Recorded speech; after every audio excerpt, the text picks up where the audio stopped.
আসসালামু আলাইকুম রহমতুল্লাহি অবরকাতুহ। সম্মানিত দর্শক, অবস্থার দৃষ্টে মনে হচ্ছে যে সরকার খুব দ্রুত একটা নির্বাচন দিয়ে দেবে। বিএনপি এবং অন্যান্য রাজনৈতিক দলগুলোর সঙ্গে যে বার্গেনিং হচ্ছে বা ডক্টর মোহাম্মদ ইউনূস নির্বাচনকে নিয়ে যে টালবাহানা করছেন বলে যে অভিযোগ আসছে এবং তিনি ক্ষমতাকে প্রলম্বিত করার জন্য, দীর্ঘায়িত করার জন্য যে সকল যদি, কিন্তু, দাড়ি, কমা, সেমিলিমিকোলন দিয়ে যে সকল কথাবার্তা বলছেন সেগুলো সম্ভবত বৈশ্বিক পরিস্থিতির কারণে খুব বেশি দিন এগোবে না। সবাইকে আশ্চর্য করে দিয়ে যদি ২০২৫ সনের ডিসেম্বরের মধ্যে, এমনকি নভেম্বরের মধ্যে যদি নির্বাচন হয়ে যায়, তাহলে আশ্চর্য হব না।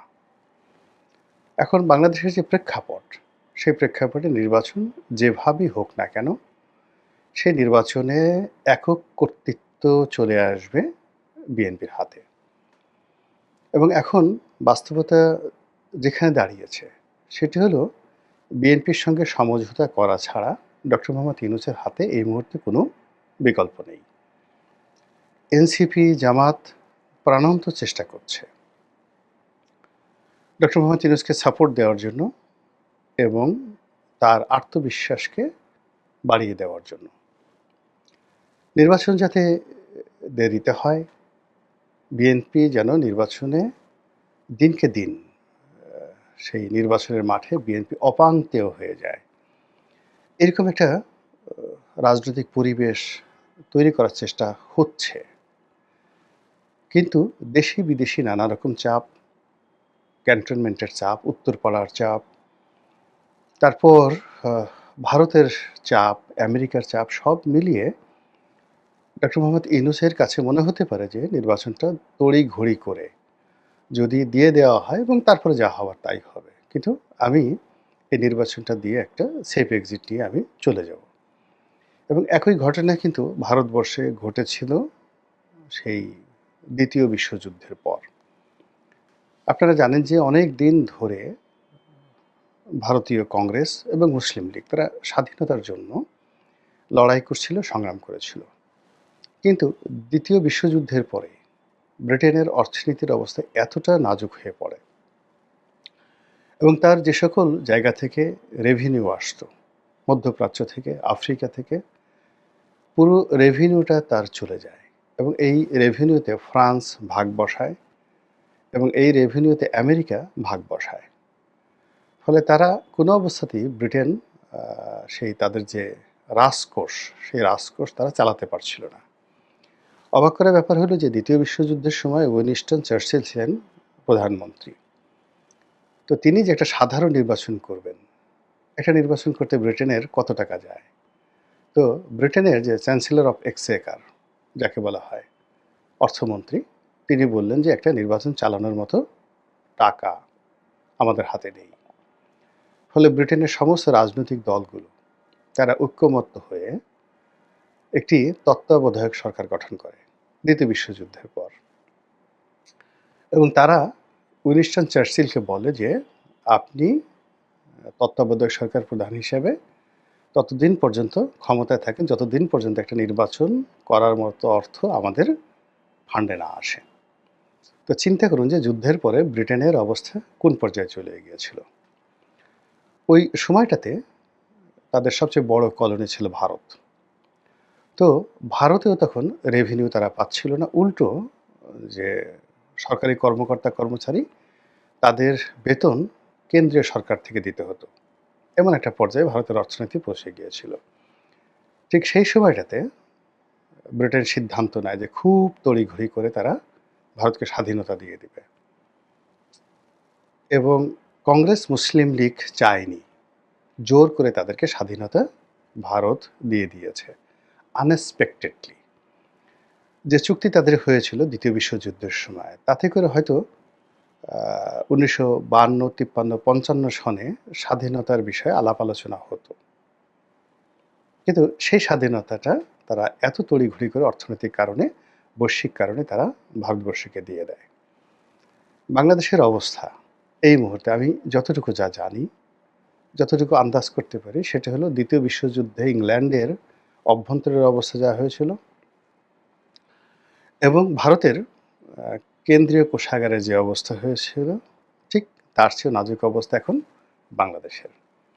তো কাজেই ডক্টর মোহাম্মদ ইউনূস একটা নির্বাচন দিয়ে তিনি তড়িঘড়ি করে চলে যাবেন। ফলে তার পেছনে যারা মদতদাতা, যারা উৎসাহ যোগাচ্ছেন তাকে দীর্ঘমেয়াদে ৫ বছর ১০ বছর ক্ষমতায় রাখার জন্য যারা কথাবার্তা বলছেন তারা বুঝতে পারছেন যে এখানে তাদের সমস্যাটা কী? তারা বুঝতে পারছেন না। কিন্তু ডক্টর মোহাম্মদ ইউনূস বুঝতে পারছেন যে তার সমস্যাটা কী।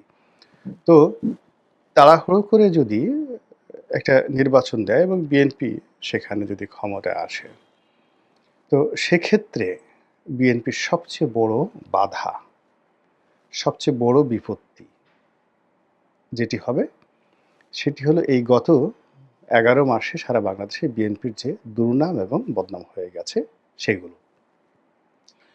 এবং এই দুর্নাম এবং বদনামের ফলে যে নির্বাচন হবে সেই নির্বাচনের পরে বিএনপি ৬ মাস থেকে ১ বছর তারা ক্ষমতায় থাকতে পারবে না।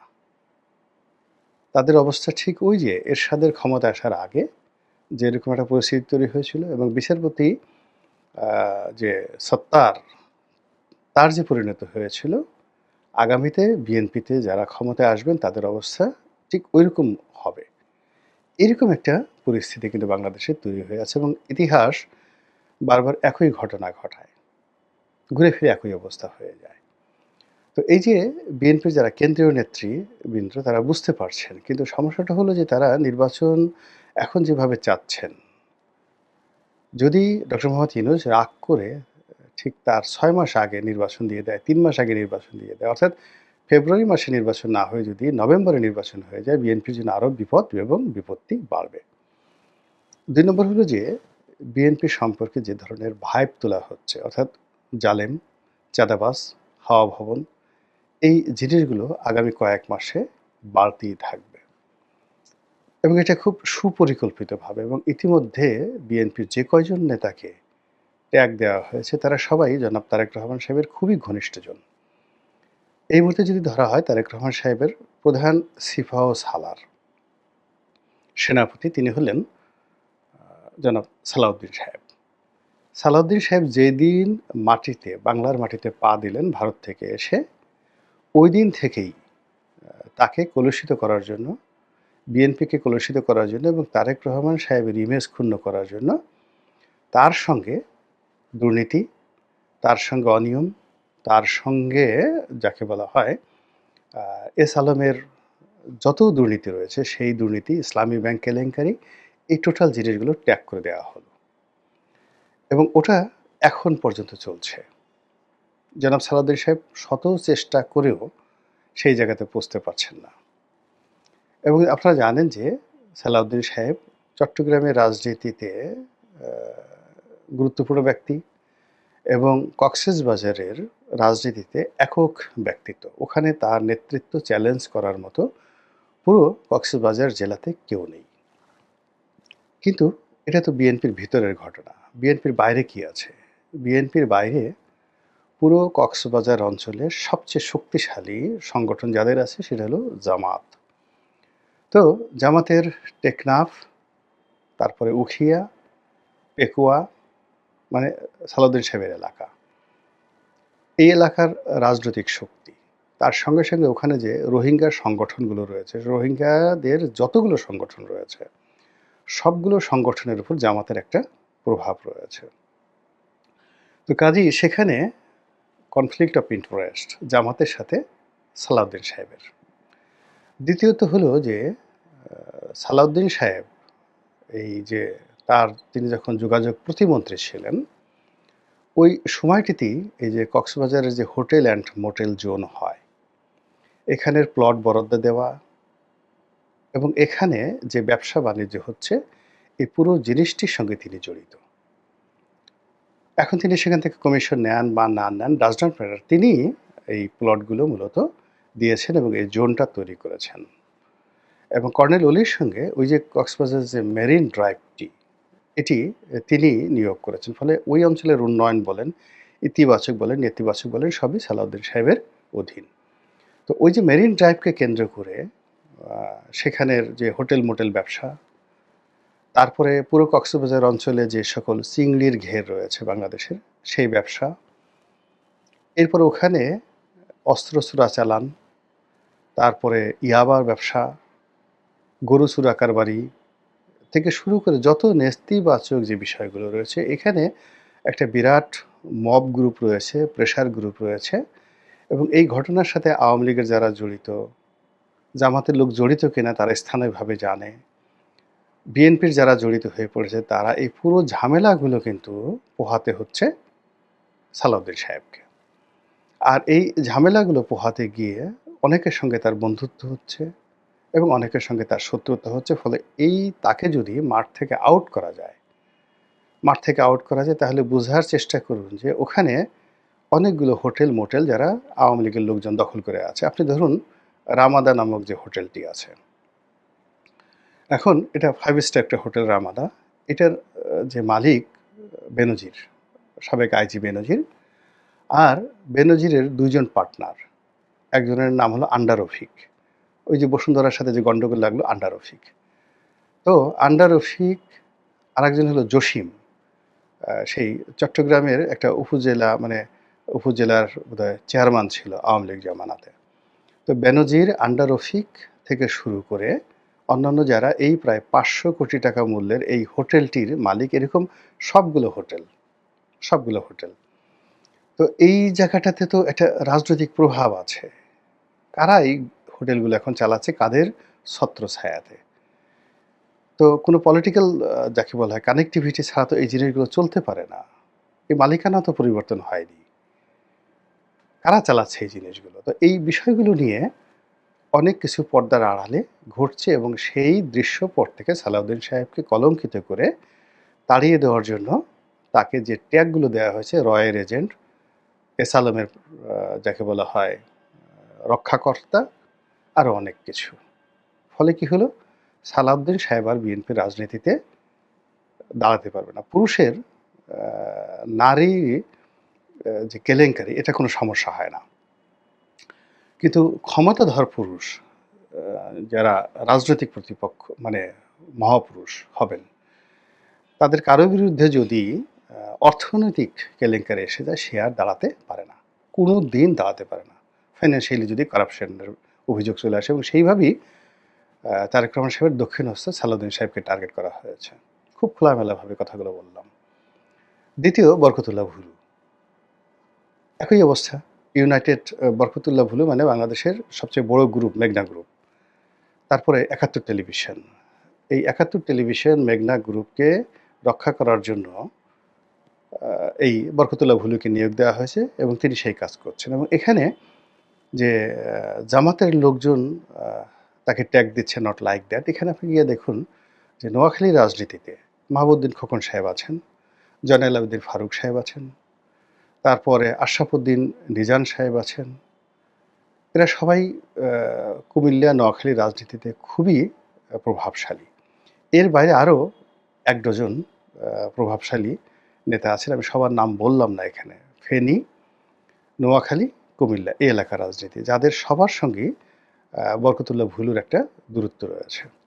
আর বরকতুল্লাহ ভুলু এই দূরত্ব দূর করার জন্য তিনি তারেক রহমান সাহেবের কাছাকাছি যাওয়ার জন্য কয়েকদিন আগে তারেক রহমান একটা প্রশংসা করেছিলেন যে তারেক রহমান সাহেবের নাম নেওয়ার জন্য অজু করে নাম নিতে হবে। এটা তারেক রহমান সাহেবের পক্ষ থেকে তাকে হুমকি দেওয়া হয়েছিল। তো বরকতুল্লাহ ভুলু মানে তিনি লেখাপড়া কোন পর্যন্ত, তার লেখাপড়ার মান কি, এটা আমি এখন পর্যন্ত বলতে পারবো না যে what sort of education quality he has, বা তার বংশ কেমন, তার লেখাপড়া কেমন, আত্মীয় স্বজন কেমন, ব্যবসা বাণিজ্য আদৌ আছে কি না, টাকা পয়সা, ফাইন্যান্সিয়াল মানে ক্রেডিবিলিটি কেমন, পেশা কি। কিন্তু তার প্রতিপক্ষ যারা আছে সবারই কিন্তু একটা সুন্দর পেশা আছে। আশরাফুদ্দিন নিজানের বড় ব্যবসা আছে, মাহবুবউদ্দিন খোকনের পেশা আছে, জয়নাল আবেদীন ফারুকের একটা লং আউটস্ট্যান্ডিং পলিটিক্যাল ক্যারিয়ার আছে, তার সঙ্গে সঙ্গে তার ব্যবসা বাণিজ্য আছে। এর সঙ্গে আরও কয়েকজন ব্যক্তি আছেন, তাদেরও সবার। কিন্তু সেই ক্ষেত্রে তিনি দলের জন্য খুবই যত ডেডিকেটেড হন না কেন, তাকে ঘায়েল করা তার প্রতিপক্ষদের জন্য খুব সহজ একটা বিষয় এবং সেই কাজটি দলের ভিতরে এবং বাইরে যেভাবে বলে তাকে পচিয়ে দেওয়া হয়েছে, এখান থেকে তিনি দাঁড়াবেন বলতে গেলে অসম্ভব একটা বিষয়। এরপরে হলো রশিদুজ্জামান মিল্লাত, যিনি কোষাধ্যক্ষ। তিনিও তারেক রহমান সাহেবের একেবারে দক্ষিণহস্ত, হাওয়া ভবনের রাইট হ্যান্ড।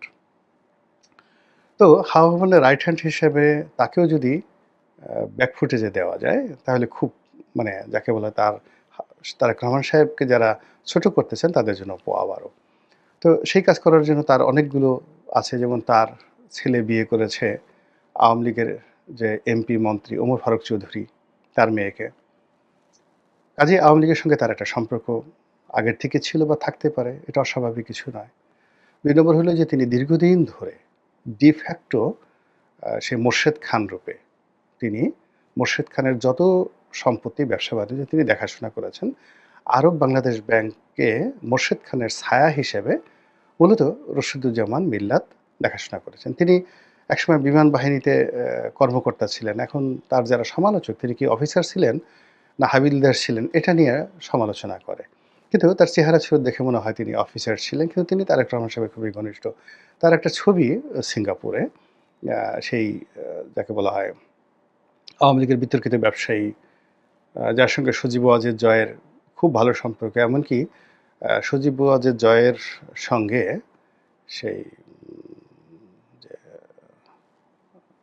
সামিট গ্রুপ, সেই সামিট গ্রুপের আজিজ খানের মেয়ের বিয়ে সম্পর্ক, এগুলো নিয়ে নানা রকম কথাবার্তা আছে।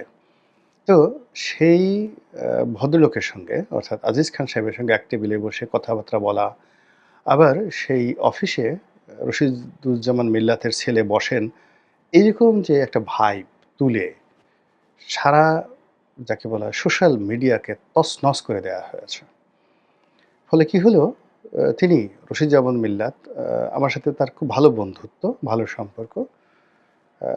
আর তার যে বিআই ওমর ফারুক চৌধুরী, তিনিও তার সঙ্গে আমার খুব ভালো বন্ধুত্ব ছিল। এখন কোথায় আছে আমি জানি না, বাট তিনি যখন এমপি ছিলেন, মন্ত্রী ছিলেন, তো আমরা একই কমিটিতে ছিলাম। আওয়ামী লীগের মধ্যে সবচেয়ে ভালো সম্পর্ক ছিল।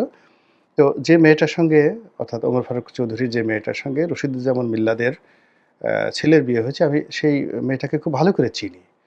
খুব ছোট ছিল তারা। আমি বাসায় যেতাম, ভাবি খুবই ভালো। তার ২ টো মেয়ে, মানে ফারুক চৌধুরী সাহেবের ২ টো মেয়ে। ফারুক চৌধুরী খুব ভালো বংশীয়, ওখানকার জমিদার বংশের। তো যাই হোক, যার জন্য এই মিল্লাত সাহেবের যে এই যে অবস্থাটা হয়েছে, সেই অবস্থাটা জন্য আমি ব্যক্তিগতভাবে এখন তাকে কোনো উপকার করতে পারছি না। কেননা তার পক্ষে কিছু বলার মতো কোনো তথ্য আমার নেই, প্রয়োজনও নেই, দরকারও নেই। কিন্তু আমি দেখছি যে তারেক রহমান সাহেবের যে একটা হাত, এই হাতটি দুর্বল হয়ে যাচ্ছে, কারাপ্টেড হয়ে যাচ্ছে। অন্যদিকে তারেক রহমান সাহেবের সাথে আগে যারা বন্ধু ছিলেন, যেমন গিয়াসউদ্দিন আল মামুন। তো গিয়াসউদ্দিন আল মামুনের সাথে তার কেমন সম্পর্ক এখন আছে আমরা জানি না।